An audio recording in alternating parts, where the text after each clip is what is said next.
रमेश बड़े शहर में नौकरी करता था। रमेश के परिवार में उसकी छोटी बहन और उसकी माँ थे। रमेश को राखी का त्योहार बहुत ही अच्छा लगता था और राखी आने वाली भी थी। अब रमेश सोचने लग गया कि इस बार क्यों ना मैं 2 दिन पहले गांव जाऊं, और अगर मैं गांव जाके ये सरप्राइज माँ को दूंगा तो माँ बहुत खुश हो जाएगी कि मेरा बेटा इस बार तो 2 दिन पहले आया है। अगले दिन रमेश ने ऐसा ही किया। रमेश ने जल्दी से अपने ऑफिस से छुट्टी ली और सुबह सुबह की बस से वो अपने गांव पहुंच गया। जैसे ही रमेश बस स्टैंड पे पहुंचा, बस स्टैंड पे उसने जाके देखा कि आज तो ऑटो की हड़ताल है, क्योंकि रमेश का गांव बस स्टैंड से 2 या 3 किलोमीटर आगे पड़ता था। उसे कोई भी ऑटो नहीं मिल रहा था। अब रमेश थोड़ा सा परेशान हो गया कि मैं तो इतनी जल्दी करके सुबह वहां से आया भी और अब मुझे ऑटो नहीं मिल रहा। पर कोई ना, वो थोड़ा ही छाया में बैठ गया। वहां पे पास में ही एक सरकारी स्कूल थी। सरकारी स्कूल की दीवार के ऊपर एक बड़ा सा पोस्टर लगा हुआ था। पोस्टर में लिखा हुआ था कि मैं एक 60 साल की महिला हूँ, मेरे परिवार में कोई भी कमाने वाला नहीं है, मुझे बहुत ज्यादा परेशानी हो रही है, मेरा 500 रुपए का नोट यहाँ पे गुम गया था, अगर किसी को भी मिले तो वो मुझे इस पते पर पहुँचा दे। वहाँ पे उसने अपना पता लिखा था कि 2 गली छोड़ के मेरा मकान है और वहाँ पे अगर किसी को भी ये मेरा 500 रुपए का नोट मिले तो वो मुझे पहुँचा दे। शाम होने वाली थी। रमेश सुबह निकला था पर धीरे धीरे करके शाम हो गई क्योंकि रिक्शा उसको मिल नहीं रहा था। अब रमेश ने सोचा कि क्यों ना इस बूढ़ी अम्मा की थोड़ी सी मदद कर ली जाए।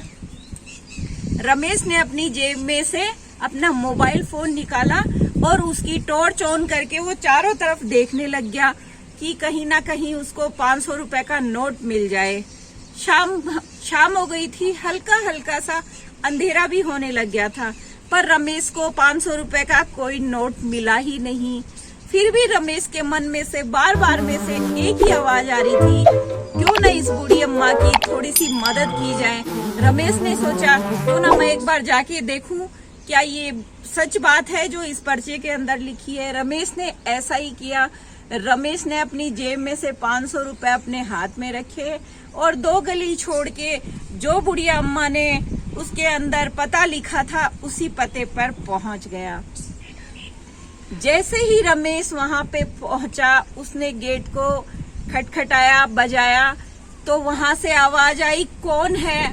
अभी रुको बेटा, मैं आ रही हूँ। धीरे धीरे करके एक बूढ़ी अम्मा ने गेट खोला। झुकी हुई आंखें, झुकी हुई कमर और सहमी सहमी आंखों से वो उसको देखने लगी और बोली, कौन हो बेटा?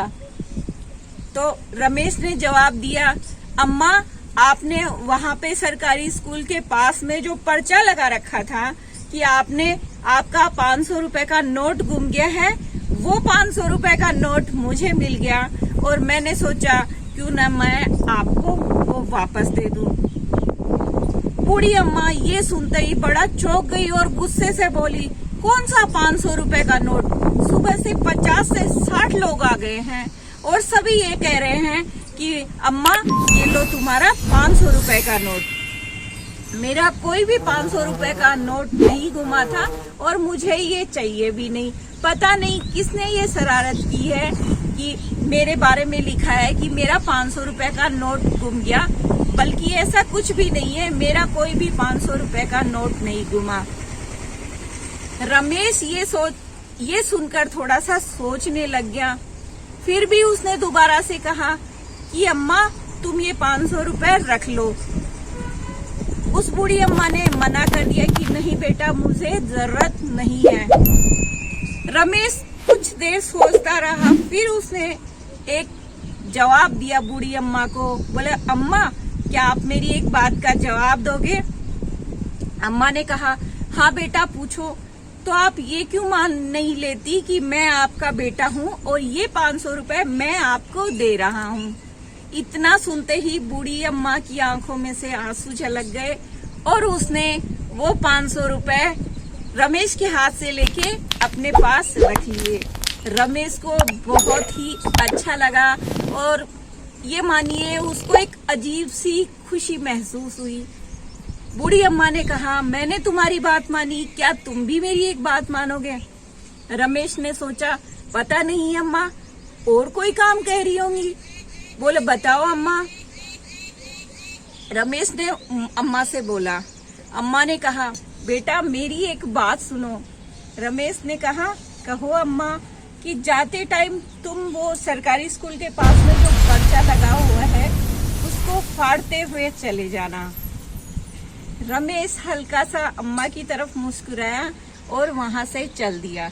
रमेश जाते जाते ये सोच रहा था कि मुझे ये पर्चा फाड़ना चाहिए या नहीं फाड़ना चाहिए।